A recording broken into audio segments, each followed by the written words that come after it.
नमस्कार. आयशाच रसोईमध्ये आपलं खूप खूप मनापासून स्वागत आहे. आज मी बनवणार आहे शाबूची खिचडी. त्यासाठी मी इथं शाबू 6 ते 7 तास भिजायला घातले होते बघा. याचं संपूर्ण स्टार्च काढून घेतलेलं आहे. 3 ते 4 वेळा शाबू आपण हा धुवून घेतलेला आहे. त्याच्यामुळे याचा सगळा स्टार्च निघालेला आहे बघा. एकदम सुट्टी खिचडी होते याची. त्याचप्रमाणे इथं मी शेंगदाणे भाजून घेतलेले आहेत. बटाटा कट करून घेतलेला आणि ही मिरचीची पेस्ट आहे आणि हा अर्धा लिंबू घेतलेला आहे. तर आता आपण रेसिपीला सुरुवात करायची आहे बघा. तर इथं बघा आता शेंगदाण्याचं कूट केलेलं आहे मी. भाजलेल्या जाडसर कूट करायचं आहे आपल्याला, जास्त बारीक करायचं नाही. तर आता इथं बघा मी शाबू प्लेटमध्ये काढून घेतलेला आहे, एकदम सुट्टा करून घेतलेला आहे बघा. आता गॅसवरती मी कढई पण ठेवलेली आहे गरम होण्यासाठी. गॅसवरती कढई ठेवलेली आहे, त्यामध्ये मी तेल टाकणार आहे बघा, 1 मोठा चमचा. आता हा जो बटाटा आपण घेतलेला आहे आपण स्वच्छ धुवून घ्यायचा आहे बघा, पाण्यातनं काढून घ्यायचं आहे. का तर बटाट्यामध्ये पण स्टार्च असते आणि जर स्टार्च राहिलं शाबूला आणि बटाट्याला तर खिचडी अशी चिकट होते, गोळे होतात त्याचे. तेल गरम झालेलं आहे बघा. आता त्यामध्ये मी हा स्वच्छ असा धुतलेला कट केलेला बटाटा घालणार आहे सगळ्यात पहिल्यांदा.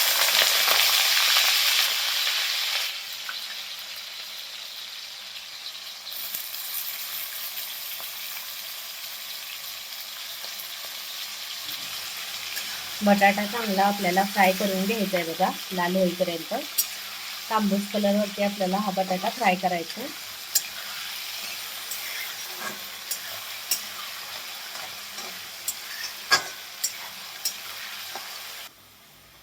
तर हे बघा बटाट्याचा कलर चेंज झालेला आहे. तांबूस कलरवरती आपण बटाटा भाजून घेतलेला आहे बघा, तळून घेतलेला आहे. आता यामध्येच मी ही मिरचीची जी पेस्ट केली होती ती मिरचीची पेस्ट घालणार आहे त्यातच.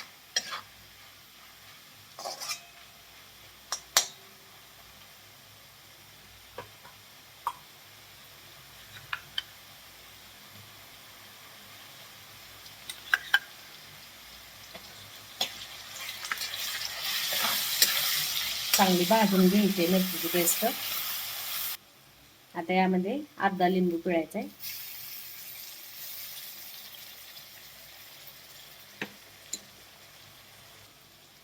अर्धा चमचा साखर घालायची थोडीशी.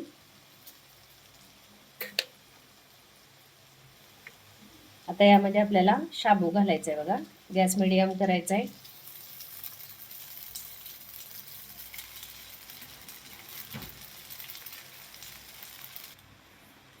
आता शाबू घालून झालाय बघा. आता यामध्ये आपण हे मोठं मोठं केलेले शेंगदाण्याचं कूट घालायचंय जाडसर.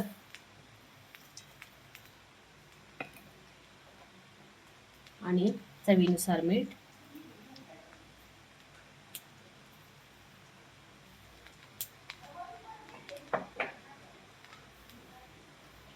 आता हे सगळं आपल्याला मिक्स करून घ्यायचंय बघा. आता गॅस मोठा करायचा आहे आणि गॅस मोठा करून एकसारखी खिचडी आपल्याला हलवत राहायचंय.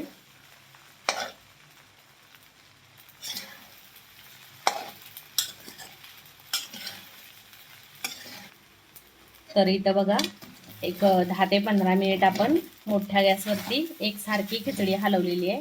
तर आपली पूर्ण खिचडी अशी मोकळी झालेली आहे बघा, अजिबात चिकट झालेली नाही आहे खिचडी. तर शाबू आणि बटाट्याचा जर आपण स्टार्च काढला तर खिचडी अजिबात चिकट होत नाही.